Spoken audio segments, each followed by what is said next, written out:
a place that knows you as God. Welcome to a place that sees who you are. We are of one mind, we are of one heart. Welcome to a place that knows the truth that God is everything. God is me, God is you. Old Irish guy out in the Irish countryside lives alone with his dog and his only companion, and one day his dog dies. So he goes to his parish priest and says, "Will you do a mass for my dog, my only companion?" Priest goes, "We don't do mass for creatures, but there's this Baptist down the road. Who knows what they believe? Go talk to them." Man goes, "Thank you, Father. I will. Do you think 5,000 is enough for the donation?" The priest exclaims, "Mother Mary of Jesus, I didn't know the dog was Catholic."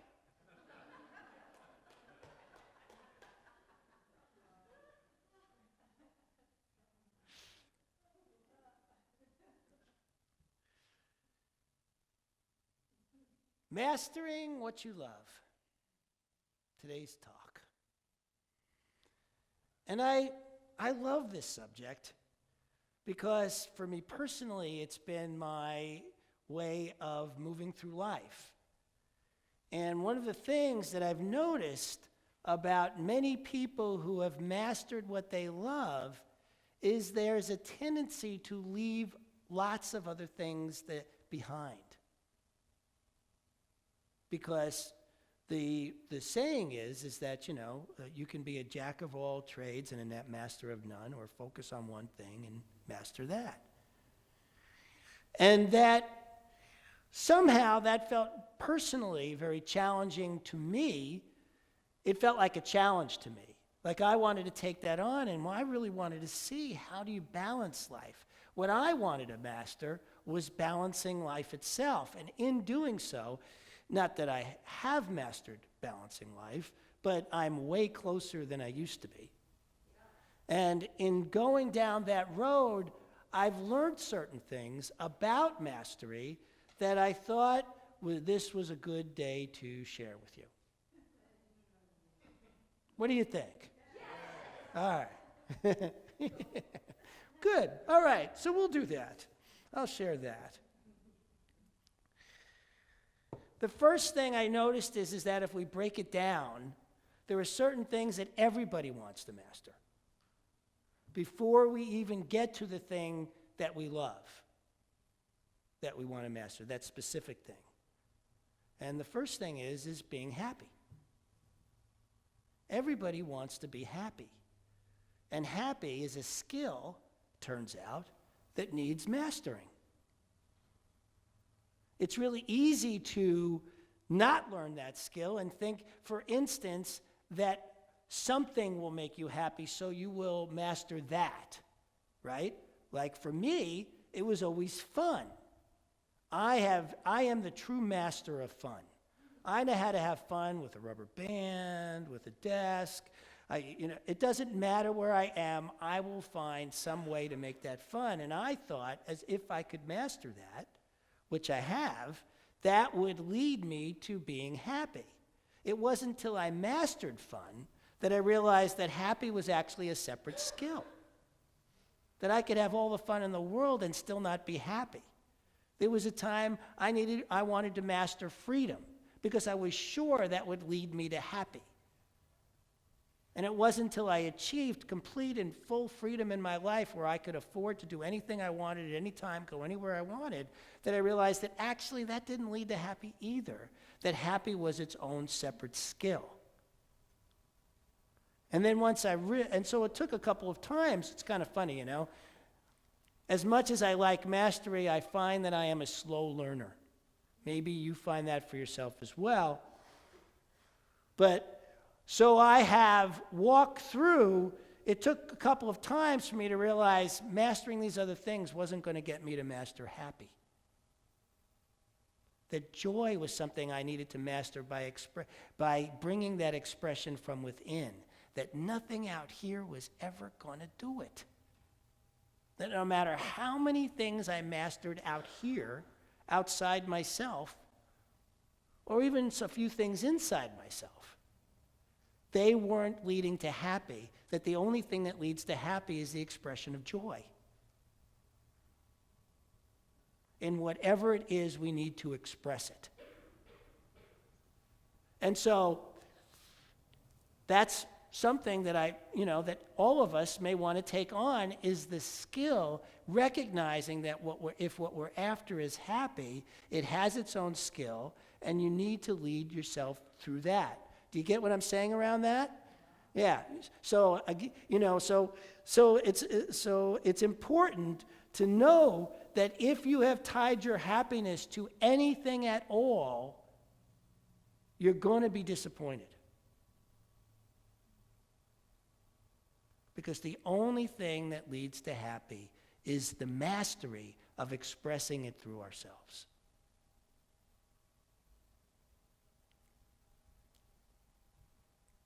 That was point number one. Point number two, healthy. We all like to be healthy. Who doesn't? Anybody here not want to be healthy? Not want to master health? Okay. But here's the funny part that I have learned about mastering health. As much as I say I want to master health, it's really hard for me to give up ice cream, chocolate. It isn't like I get out there and exercise every day. Now, I'm pretty good. I exercise about 3-4 times a week, do yoga. I'm pretty good with my eating. I'm down to 3 cups of coffee a week. And what I notice out of that is it leads me closer to my mastery of health. And again, what I notice is that sometimes it gets tied to other things, and when I do that, when I think that something, like this was the thing about happy, I thought if I was healthy, that would automatically lead to happy. Remember earlier I said sometimes even things we tied to inside ourselves. I have had times of really ultimate health in my life where I have been extraordinarily healthy, and yet not happy. And so it turned out that they were really separate things, though health is really important, because I'll be talking more about that even further when we really get into mastering what it is you love. Having your health is much easier to get there. In fact, I'll just talk about it now since I've already brought it up. Mastering it, getting what you love, really works out well, much better when you're healthy. Now, this is funny because when I was in my 20s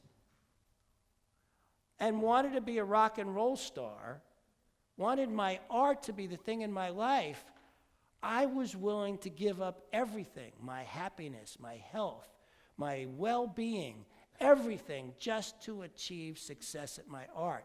And it wasn't until I gave up all those things and found myself in bed and then in the hospital that I realized this wasn't getting me any closer to achieving what it is I wanted to achieve, so this was a bad idea.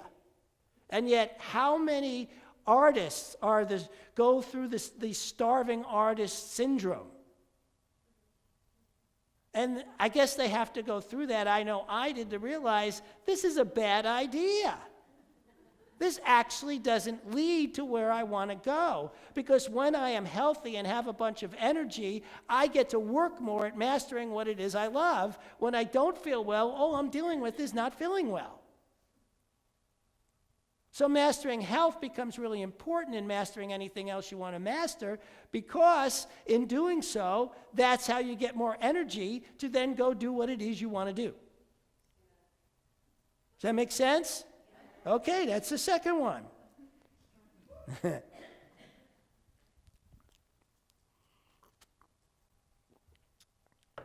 third thing we all want to master is love. Anybody here not want to master love?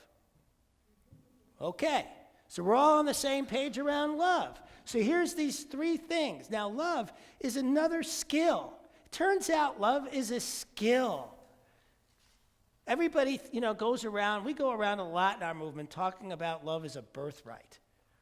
But if you ever fell in love and then wound up having a really bad argument with that person you loved or love, you'll notice that it actually takes a skill to develop love inside of that first hit of love that you thought you had. If anybody's here ever fought with their siblings, with their parents, with their kids, not just the love you bring into your life, you find that it actually is a skill that needs developing, mastering. And I don't know about you, but when I have that skill, when I'm, once I've reached a certain level of mastery in the loves of my life, it actually once again feeds the energy to other things so that I can do those other things I want to do, and that love is not an energy suck, which sometimes it can feel like, or maybe I'm the only one. Am I the only one that's ever felt love as an energy suck? Okay. And so the idea is to build the skill around love so that you are loving your people in a way that gives you balance, that allows you to be who it is you want to be in the world, so that who they're loving and who you're loving is something even greater than what you thought at first, because everybody's being more true to themselves. So being true to yourself turns out to be incredibly tied in to the skill of mastering love. That the less you are true to yourself, the less chance you have of mastering love.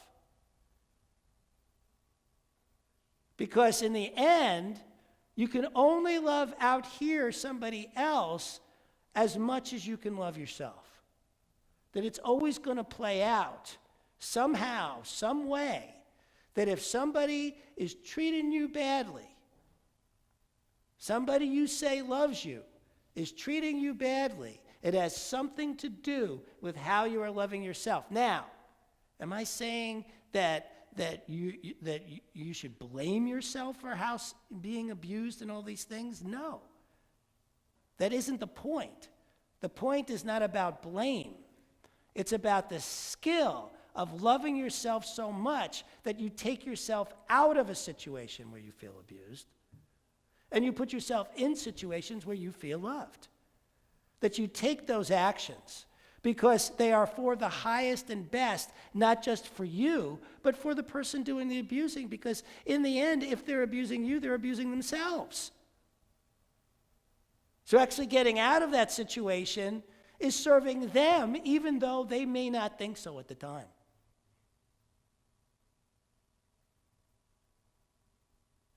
Love is a fascinating skill in terms of mastery, because it takes so much inner work.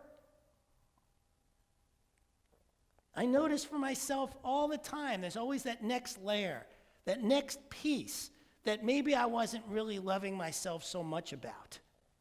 And then I open that piece up, and it feels so vulnerable at first. And it feels scary at first to even look at that part that, feels hurt, feels shy. It can be embarrassing. And yet it is in the opening, in the crack that allows that to open, that allows the healing to take place, that allows the skill of love to develop, where all of a sudden you're in the world in an entirely different way, and everything changes. We were talking about in the Rise Up Club, the Ernest Holmes quote that transformation does not rectify, it transmutes.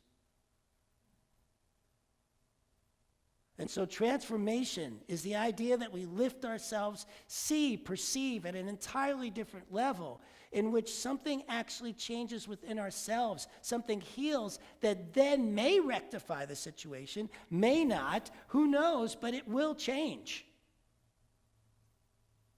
And in the end, if it doesn't rectify, it will still feel better, because that's what love can do.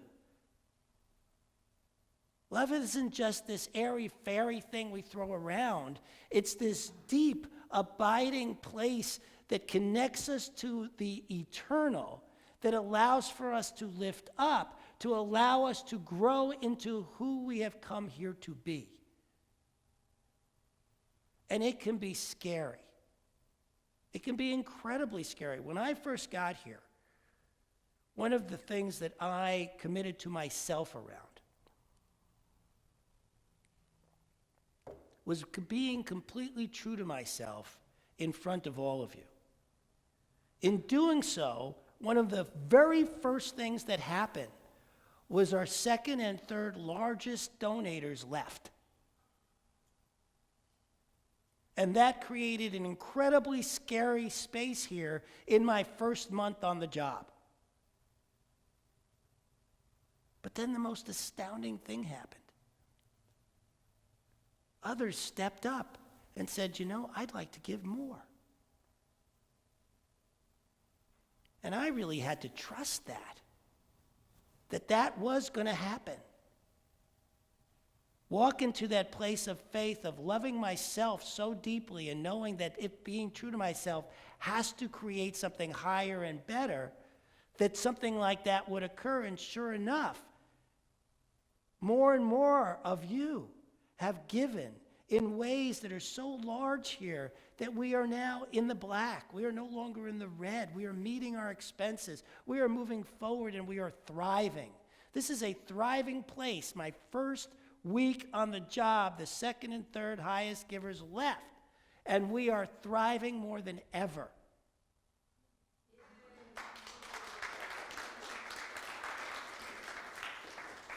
That would not have been possible if I did not stay in that calm assurance that Dr. Holmes is always talking about. And whenever waver off of it, bring myself back and go, perfect and right time, this works out in ways that I cannot see. And that's really the key here to the skill of love, is knowing that you are loved so deeply by yourself and by your greater self. By your greater self, that of course, whatever looks like impossible must rise to something possible without you even being able to see it. And so we've had some really fun mastery things go on in the world lately. As Congress fights over what to do about gun control, the largest retailer of gun sales, Dick's, already made all the changes that all those students are asked for. They got rid, they put it up to 21 years of age. They got rid of the assault rifles out of their stores. They increased background checks. And in doing so, the CEO said, I know that we may get backlash for this. I know that we may get a financial hit for this. But if those kids could be courageous enough to stand the way they are, the least we can do is stand with them.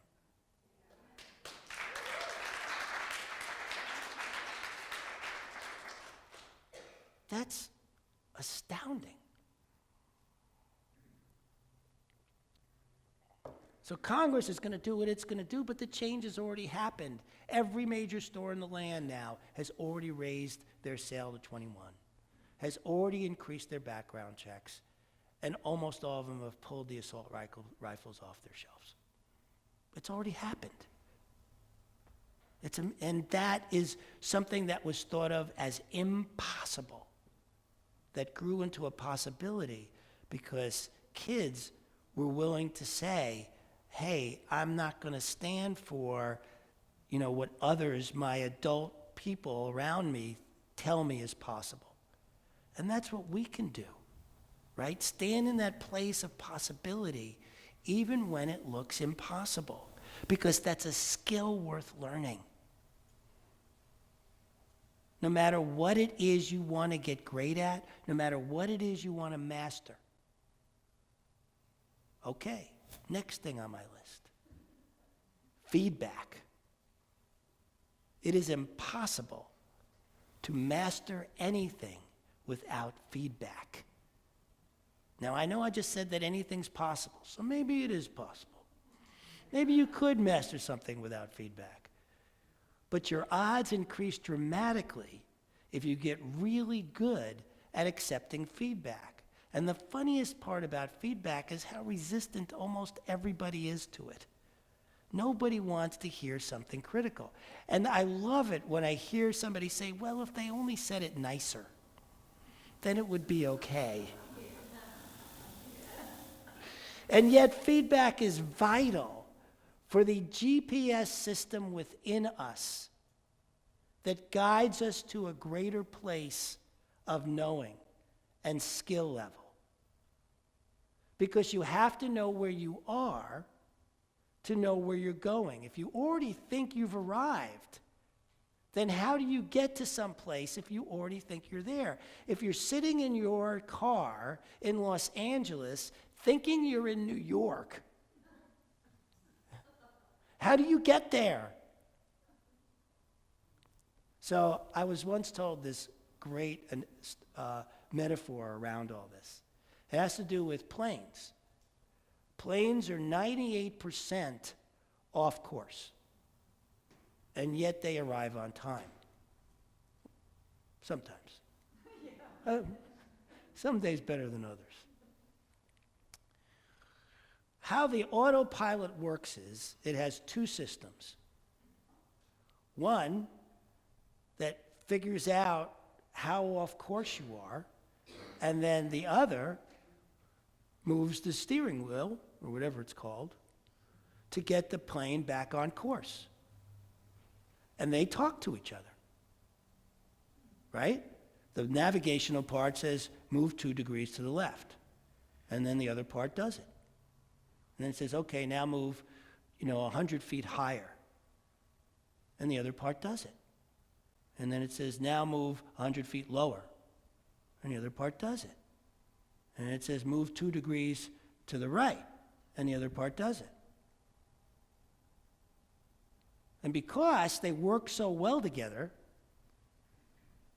the plane gets to where it's going. Now imagine this being two people. First one going, turn 2 degrees to the right, to the left. The second one going, okay. Okay, now pull it up 100 feet. Okay. Okay, now you got to go 2 degrees to the right. You just told me to turn to the left. Well, now I need you to turn to the right. Well, if you said it nicer, I might do it. Can you imagine how much longer that plane is going to take to get to where it needs to go? You get my gist here about how this works, but that's how it happens with human beings. We get all caught up in how they said it, this and that, instead of seeing what is useful in what is being said, applying it to help us move further to where we want to go. No matter how the feedback is said, it's not personal. It's there to support you in your mastery that you say you want. But here's the other side of that, because my son is a very interesting man. He loves getting negative feedback, but he's not so great with the positive. And so I got to keep reminding him, hey, when I tell you you did really well, you need to take that in too. And so you don't want to balance. Everything I always say seems to always come back to balance. You want to take it in all, but feedback is vital for your ability to grow. And the second you resist, resistance doesn't just persist. I'm sure you've all heard that line, what you resist persists. It doesn't just persist, it gets in your way of mastery. What you resist is in your way. Anytime you feel resistance to something, it is in your way of what it is you want to master. The second you resist it, you are now in your own way. You have put your fingers in the gears, and you are no longer moving towards what it is you want. You have now crashed your plane. Use your resistance to something as a red flag. Whatever it is you think you are resisting, use it as a red flag to stand up, to rise higher, to go, okay, let me bear down. I can hear this. I can be with this. There must be something here for me. If you want to create mastery, getting out of the way of feedback of anything you resist will help you to rise higher. If you are stressed out by something, there's something there for you. If you are bent out of shape, there's something there for you. Anything you are resisting has something in there that is helping you towards the mastery you say you want. I know that's a tough one. I deal with it myself. You know, I'm always telling my wife, can't you say that nicer? And then I have to sit there and go, okay, there's something here for me. There's something here. I go to her every time I'm doing a film project and go, take a look at this. What do you think? And then she'll tell me what she thinks because I just asked.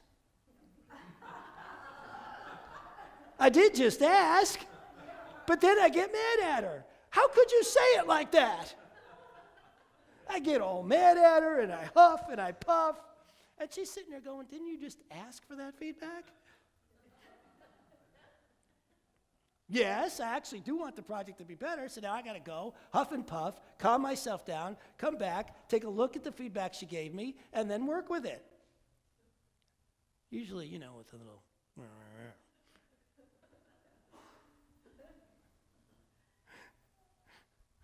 But, you know, I know enough to say, okay, I got to get through that, and I got to just get this because I really want to master this. You know, I ask people how my talk is, and somebody says, well, you could have done this part a little better. And I'm like, what do you mean? I actually want to get better at this, right? Which is why I asked. So I look at that. I look at my own resistance, and I challenge you to look at yours. Any place you feel resistant in your life, there is something there. There is a place there for you to grow, to get beyond, to rise above to something brand new in your life. You know, the beauty, the true beauty of mastery is it doesn't even matter what the thing is that you love as long as you love it. It could be stamp collecting.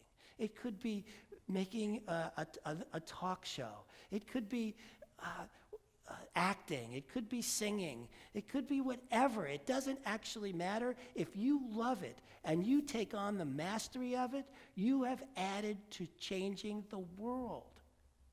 The deeper we get with being true to ourselves, the deeper we get to not resisting our mastery, we have added that energy to the world. And that's what the world needs more than ever. This is how love grows, is when each of us doesn't think, oh, this isn't worthy.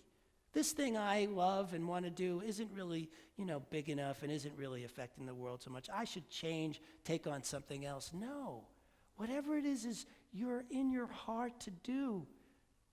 It has nothing to do with how large or small. It's gigantic if you do it. It's gigantic. Because this is how we change the world. Imagine a world where everybody was being true to themselves through their love. Through their love. And everybody was feeling accepted and loved for that love. That's the world we can create when we take on mastery of what we love. When we take on building the skills of non-resistance. When we take on building the skills of taking on whatever our next step is to do to grow who it is we are. This is what's possible. No matter what it is you love, take it on. Take it on with a passion. Take it on knowing it's yours to do, and take it on so that love shines bright. Thank you.